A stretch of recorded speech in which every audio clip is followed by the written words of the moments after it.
Você já parou para pensar por que o Donald Trump está fazendo essa bagunça toda no mundo? Tarifando todo mundo, taxando, atacando gente que era aliada dos Estados Unidos. Até onde isso vai? O que ele quer com isso? Eu tenho visto muito no noticiário e a resposta mais fácil que as pessoas dão é dizer porque o Trump é fanfarrão, ele é blefador, isso é o jeito dele de fazer política. Só que essa resposta, além dela ser superficial, ela é perigosa, porque ela faz com que a gente não busque os reais motivos que estão por trás do movimento Donald Trump. Por incrível que pareça, com o seu jeitão de magnata excêntrico, ele tem uma estratégia. O que o Trump está tentando fazer com o tarifaço, não só no Brasil, mas para a Europa, para a China, para o mundo todo, é reorganizar o sistema mundial que vem desde lá a década de 1970. Um sistema que vigora há 50 anos. E ele está buscando fazer duas transformações. A primeira transformação é sair do livre comércio como modelo das relações entre os países para o protecionismo. O que é isso? Desde que o neoliberalismo ascendeu nos anos 80, se quebrou as barreiras comerciais, os países passaram a ter intercâmbio com os outros, circulação de pessoas, é o chamado multilateralismo da globalização. Agora, o Trump está propondo inverter esse movimento, falar não, vai voltar a tarifa, agora é cada país por si mesmo. É uma mudança do que aconteceu nos últimos 50 anos. Se a gente olhar a história do capitalismo, o capitalismo teve momentos de livre comércio e teve momentos de protecionismo. Eles foram se alternando na história do capitalismo. O Trump está propondo uma nova alternância. Agora, tem uma segunda transformação que está em jogo nos movimentos do Trump, que é mudar a maneira como os Estados Unidos exercem sua hegemonia imperialista no mundo. Desde a Primeira Guerra Mundial e principalmente desde a Segunda Guerra Mundial, os Estados Unidos são a principal potência do mundo, de maneira incontestável. Eles construíram um sistema de governança global com a ONU, depois com a Organização Mundial do Comércio, que a ideia era criar uma aparência de que todos os países são soberanos e têm uma relação igual. É o chamado soft power. O que é o soft power? É os Estados Unidos exercendo o seu domínio, mas com uma aparência de serem democráticos, mas que impondo aos outros países que atendam aos interesses norte-americanos, mas com um sorrisinho. É claro, teve momentos de guerra, de ataques a países, mas o imperialismo norte-americano se deu essencialmente através desse soft power. Agora, o Trump também está propondo a inversão disso e falou, acabou, agora é imperialismo de dominação. Somos nós que mandamos e é isso mesmo. Essas são as duas grandes transformações que estão em jogo nos movimentos do Trump. Vamos entender direitinho o que está por trás do movimento dele. Por que o Trump está querendo mudar a lógica da relação comercial entre os países, do livre comércio para o protecionismo? Tem dois objetivos com isso. O primeiro é conter a China. A verdade é a seguinte, gente, a China foi a maior vitoriosa desses 50 anos de livre comércio. Cara, a China cresceu de 1980 para cá o que nenhum outro país do mundo cresceu em nenhum outro momento da história do capitalismo. Pra vocês terem uma ideia, até 1980 o PIB da China era menor que o do Brasil. Hoje a China é a segunda potência do mundo, caminhando para ser a primeira nos próximos anos. Por que os Estados Unidos deixou isso rolar por tanto tempo? 4, 5 décadas. Porque naquele momento a China não era uma ameaça para a hegemonia americana. Vê só, a era de livre comércio favoreceu a China porque a China foi capaz de atrair investimentos de indústrias de todo mundo, inclusive, talvez especialmente dos Estados Unidos. A Apple passou a produzir o iPhone lá, várias empresas transnacionais com controle norte-americano. Só que a China produzia, ganhava com isso, aumentava a sua industrialização, ganhava renda para o país, mas o excedente de capital da China ia para os Estados Unidos, porque o dólar é moeda mundial, a China vendia em dólar, o que a China acumulava de capital de tudo isso, a maior parte era reinvestido nos Estados Unidos em títulos da dívida pública. Então, os Estados Unidos investiam na China, o dólar voltava para os Estados Unidos. Tá tudo certo. O que aconteceu? Depois da crise de 2008, teve uma espécie de uma ruptura nisso. A crise de 2008 criou uma instabilidade no sistema financeiro internacional e a China passou a diversificar o investimento dos seus excedentes de capital. Não mandou mais só para Wall Street, para título da dívida pública dos Estados Unidos. A China criou a nova Rota da Seda, um circuito comercial que investiu em infraestrutura na África, em toda a Ásia, aqui na América Latina, e passou a investir nesses países, em portos, aeroportos, aeroportos, ferrovias, rodovias, para poder diversificar suas relações comerciais, para fortalecer a sua hegemonia comercial no mundo. A China é a maior parceira comercial, não só do Brasil, gente, da América do Sul inteira. É a maior parceira comercial da África. Nem se fale da Ásia, que são vizinhos dela. Os Estados Unidos já ficou, opa. Depois, a China fez uma outra coisa. Pegou grana, investiu pesado, mais que qualquer outro país, em ciência e tecnologia, em pesquisa, inovação, especialmente na inteligência artificial. Ah, mas por que isso ameaça? Se a gente olhar todas as potências imperialistas que foram hegemônicas no mundo, isso está ligado ao domínio de uma inovação. Por que a Inglaterra virou a grande potência em todo o século XIX? Porque foi lá que se descobriu a máquina a vapor e que se criou a grande indústria. Por que os Estados Unidos depois assumem protagonismo? Porque já na segunda Revolução Industrial, no fim do XIX, os Estados Unidos já foi chave. E depois na terceira Revolução Industrial, da microeletrônica, robótica, foi dominada pelos Estados Unidos. Agora, na quarta revolução industrial, que é a da inteligência artificial, internet das coisas, impressão 3D, circuitos integrados, tudo isso é a China que está na frente. Os chineses estão com uma inovação tecnológica mais dinâmica que os Estados Unidos, caminhando para ser a primeira potência do mundo e superar os norte-americanos. E isso eles não admitem de jeito nenhum. Então, parar a China é essencial para os Estados Unidos. Agora tem um segundo objetivo importante, que se a gente olhar lá o movimento do MAGA, de onde surge a extrema-direita nos Estados Unidos, nós vamos entender. Depois da Segunda Guerra Mundial, os Estados Unidos fizeram o Plano Marshall e o dólar virou a moeda mundial. Então, isso permitiu aos Estados Unidos acumular déficit na balança comercial. Vocês já viram o Trump ficar falando dos déficits? Nós temos déficit com não sei quem, porque os países foram reforçando sua indústria e vendendo mais para os Estados Unidos do que compram dele. E a moeda mundial, para você comprar qualquer coisa de qualquer país do mundo, é o dólar. Para a economia norte-americana, como eles emitem o dólar, estava lindo e maravilhoso. E o déficit foi se mantendo. Só que isso tinha um efeito colateral. A desindustrialização dos Estados Unidos. Se produz mais barato na China, na Alemanha, no Japão, na América Latina, em qualquer outro lugar, as indústrias dos Estados Unidos vão fechando. E foi isso que aconteceu no famoso Meio Oeste. Todo mundo já deve ter ouvido falar de Detroit, que era a grande cidade industrial e virou uma carcaça de indústria. E isso gerou uma legião de milhões de desempregados. Aí o Trump vem e fala, a culpa é dos imigrantes e da China. Os imigrantes tomaram seus empregos porque aceitam o salário mais barato. E a China levou nossas indústrias embora. Desde que o Trump lá atrás fundou esse movimento de extrema-direita, ele já tinha esse objetivo de reindustrialização dos Estados Unidos. Ah, mas o que isso tem a ver com as tarifas? Tudo. Porque, vê só, se a tarifa vai lá e bota no Brasil 50%, na China quase 200%, na Índia mais não sei quantos por cento. Isso quer dizer que os produtos produzidos em todos esses países ficam mais caros nos Estados Unidos e se torna mais barato produzir lá. É uma forma que ele está fazendo para as grandes corporações, para as indústrias, dizer, venham produzir aqui nos Estados Unidos, para retomar esses empregos. Aí o protecionismo tem esses dois objetivos, botar a trava no crescimento da China e reindustrializar os Estados Unidos. Bom, falei para vocês que tinha duas transformações em jogo no movimento do Trump. A primeira é justamente essa, do livre comércio para o protecionismo. Agora, a segunda transformação, que é a maneira como os Estados Unidos se colocam no mundo diante dos outros países.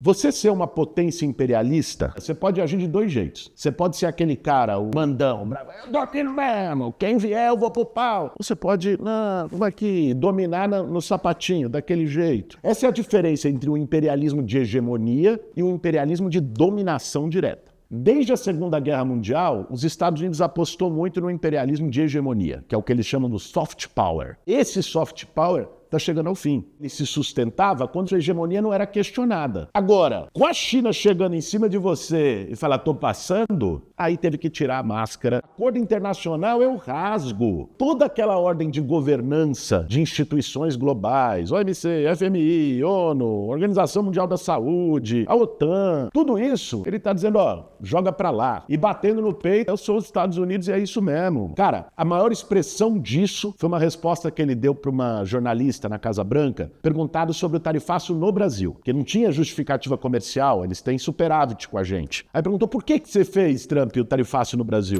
We are doing it because I'm able to do it. Esse é o imperialismo de dominação. Ele não está preocupado em justificar, é porque eu posso. Eu quero e pronto. Esse caminho que está sendo construído agora no movimento do Donald Trump. Aí a pessoa pode se perguntar, Boulos, mas Donald Trump não é eterno. Você está falando de um movimento de mudança global dos últimos 50 anos para o protecionismo, para o fim do soft power e ser mais porrada e tal. O Trump vai sair daqui a pouco, tem mais 2 anos e tanto de governo, pode perder a eleição parlamentar que é ano que vem e tal. Então, a questão é que todos os sinais que chegam é que isso não é só uma estratégia do Trump. O Trump, ele é mais espalhafatoso, ele é mais barulhento. Como dizia o Don Corleone no Poderoso Chefão, é aquele inimigo que você vê chegando a 100 metros de distância. Mas, se vocês olharem o mandato do Biden, já teve medidas nessas mesmas direções. Por exemplo, quem é que declarou guerra econômica com a China? Foi o Biden, em 2022, quando ele proibiu a venda de chips, de semicondutores, para empresas chinesas, para atrasar o desenvolvimento tecnológico chinês. Foi aí que a coisa escalou. No governo do Biden, isso são as fontes diplomáticas todas que dizem, ele já esvaziou o papel da ONU, já esvaziou a OMC, foi fazendo acordos bilaterais. A diferença entre Trump e os democratas nesse caso não é na estratégia, é na forma de fazer. O Trump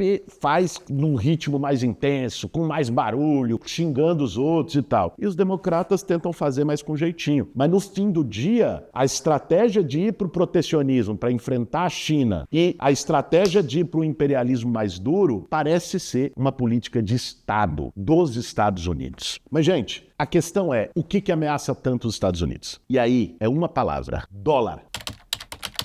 O fim da hegemonia do dólar. Esse é o grande tema da geopolítica mundial. É hoje o que está por trás do enfrentamento, dessa guerra fria entre Estados Unidos e China. Vê só, o dólar, até 1970, quando o presidente era o Richard Nixon, tinha um acordo de Bretton Woods. Esse acordo foi feito logo depois da Segunda Guerra Mundial, dizendo, todo o comércio mundial vai ser feito em dólar. Mas, para os Estados Unidos não poder imprimir dólar à sua vontade, tem que ter uma conversibilidade com ouro. O que quer dizer isso? Que uma onça de ouro seria $35. Então, para cada $35 que o Fed, o Banco Central dos Estados Unidos, emitisse, ele tinha que ter lá, na sua reserva, uma onça de ouro para cada um. Era o lastro da moeda. Quando chega em 1970, os Estados Unidos já estava com déficit, ficou claro que não tinha o tanto de ouro lá no cofre do Fed do que tinha de dólar no mundo. E aí, o que o Nixon, pressionado, o que ele faz? Acabou a cor de Bretton Woods. Não tem mais isso não, eu vou emitir dólar e pronto. Não tem ouro mesmo e já era. Cara, isso foi uma crise do caramba na época, o dólar desvalorizou no começo, mas o fato é que o dólar se firmou mesmo assim como moeda mundial. E os Estados Unidos ganham um privilégio de poder emitir a moeda do mundo. Isso é o que sustenta hoje a dominação econômica dos Estados Unidos, gente. Porque os Estados Unidos ele não precisa gerar riqueza, ele tem ali o dinheiro, tanto é que o mundo gera riqueza para eles só consomem. Essa hegemonia do dólar é essencial para os Estados Unidos se manter como potência do mundo. O que aconteceu? Crise de 2008, instabilidade financeira. A China passou a diversificar o investimento dos seus excedentes de capital. Depois, a China fez uma outra coisa. Pegou grana e investiu pesado, mais que qualquer outro país, em ciência e tecnologia, em pesquisa, inovação, especialmente na inteligência artificial.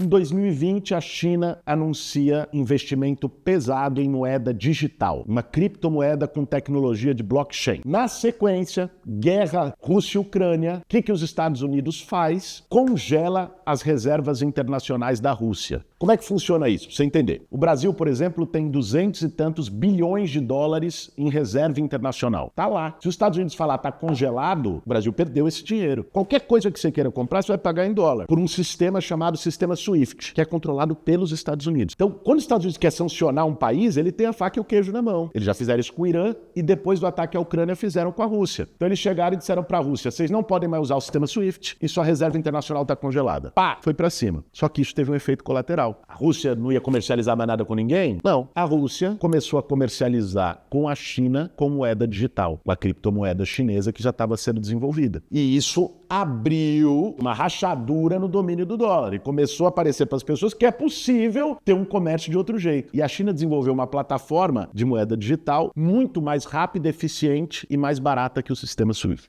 E aí? Aí é que o bicho pegou. Então, pela primeira vez desde a Segunda Guerra Mundial, a hegemonia do dólar está ameaçada. E pode começar a ter comércio entre outros países sem o dólar, por moeda digital. Então, Então, pensa a história do tarifácio no Brasil. Quando o Trump anunciou 50%, o que tinha acontecido uma semana antes? Reunião da cúpula dos BRICS no Rio de Janeiro. E nessa reunião, um dos pontos importantes da declaração foi desenvolver moedas alternativas ao dólar. O que está pegando no fim do dia é isso, porque o mundo todo sabe o quanto o domínio dos caras dependem do dólar. Não é querendo ser alarmista, não, mas isso no passado já gerou guerras. A Inglaterra teve que derrotar a França na Batalha de Waterloo para se consolidar como a principal potência do século XIX. Nós estamos entrando numa era, perigosa. É uma guerra fria, Estados Unidos-China, disputa de quem vai ser a maior potência do mundo, o dólar podendo ser destronado por uma moeda digital em que a China dá a garantia da validade dela. E aí, o que o Brasil tem a ver com isso?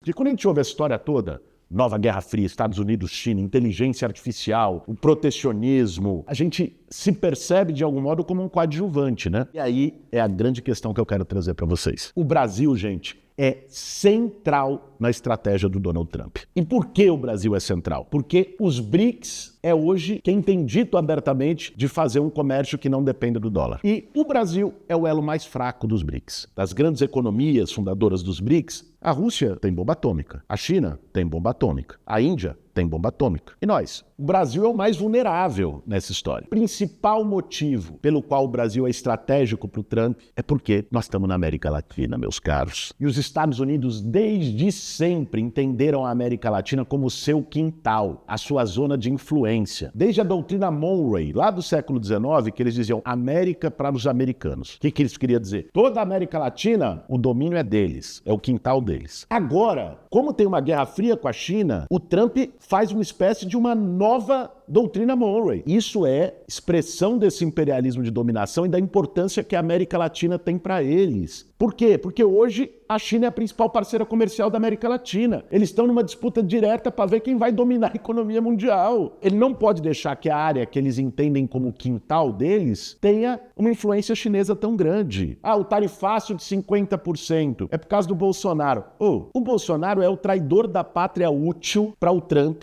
impor os interesses dos Estados Unidos. O que ele quer? Se afastar da China e estreitar a relação para a América voltar a ser só deles. Da mesma forma que eles fizeram na Guerra Fria com a Rússia lá atrás, impulsionando um monte de golpe militar. O golpe de 64, qual era o argumento? Leiam os papéis da CIA. Era que o Jango ia aproximar o Brasil da União Soviética. O golpe contra o Allende no Chile, qual era o argumento? O bloco socialista e a União Soviética intervir na América Latina e eles não podiam permitir. Golpes na Bolívia, golpes na Argentina, na América Central inteira. Esse é o jogo. Hoje, não necessariamente você precisa dar golpe militar. Você tem outros instrumentos para isso. Veja, tem uma coisa assim que é só a gente pensar. Quando você entra numa negociação, se você quer um acordo, você propõe algo possível, certo? Pensa, sei lá, uma negociação salarial. Os trabalhadores fazem uma greve. Eles querem um acordo, aí você não vai propor aumento de 200% do salário. Lógico, não vai ter acordo. Quem propõe isso é porque não quer acordo. É o que o Trump está fazendo. Quando ele fala, o que eu quero é que o Lula intervenha no Supremo e o Xandão não sei o quê, pro Bolsonaro ser libertado. Ele sabe que isso é absolutamente impossível. Ele joga algo impossível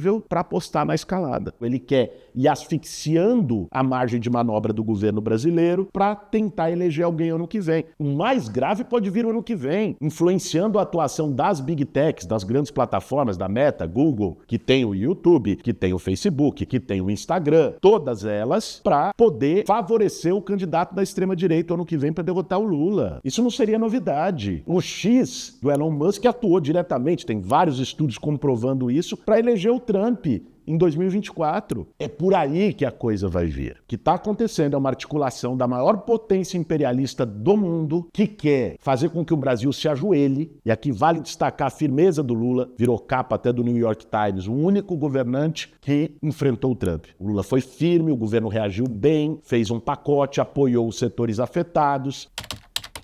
A escolha que nós temos que fazer agora é uma escolha de futuro, do que a gente quer como nação. Se a gente quer ser puxadinho dos Estados Unidos, República das Bananas, ou se a gente quer um país soberano. É uma questão de orgulho nacional, de patriotismo de verdade. É isso que está em questão agora. Então, gente, toda essa história traz para nós, brasileiros, dois desafios. O primeiro, cara, nós estamos muito atrasados na construção de um projeto soberano. Para poder enfrentar o período histórico de instabilidades, o Brasil precisa se preparar para isso. Ter um projeto de desenvolvimento soberano. Por exemplo, na ciência e tecnologia, nós somos extremamente dependentes da tecnologia, seja norte-americana, chinesa. Não há investimento real em ciência e tecnologia. Esse é um foco que tem que ser nosso nesse momento, a gente desenvolver tecnologia própria. Nós temos todas as condições de fazer isso. O Brasil tem grandes universidades. O Brasil hoje exporta cérebros, porque não tem um projeto soberano para que as pessoas possam trabalhar aqui. Isso passa por a gente ter um projeto de substituir as importações desse país. Vamos pensar, se inaugura uma era de protecionismo, redução do comércio entre os países. Isso exige uma autossuficiência. Hoje a gente depende para componentes básicos de produtos que vêm de outros países. Nós temos que mapear quais são esses componentes estratégicos para que a gente tenha condições de aqui ter um projeto de produção própria e autônoma desses bens no Brasil. Isso significa soberania digital. Soberania digital vai desde o investimento em ciência e tecnologia até regulação própria para impor limites. Hoje as big techs aqui fazem o que querem e a gente fica à mercê, refém, lutando com as ferramentas que tem na mão. Então, existe esse desafio histórico, ainda mais no momento em que a principal potência do mundo adota uma estratégia agressiva, de tentar nos sufocar. Esse é um tema. E aí é um segundo desafio, uma tática na política brasileira para todos os setores progressistas, todos os setores nacionalistas, populares, de entender o tamanho do ataque que a gente está sendo alvo. Olha o contexto em volta. Isso deve escalar. Isso exige responsabilidade histórica de todas as forças que não se rendem, não querem se ajoelhar, seja para os Estados Unidos, seja para a China, que sabem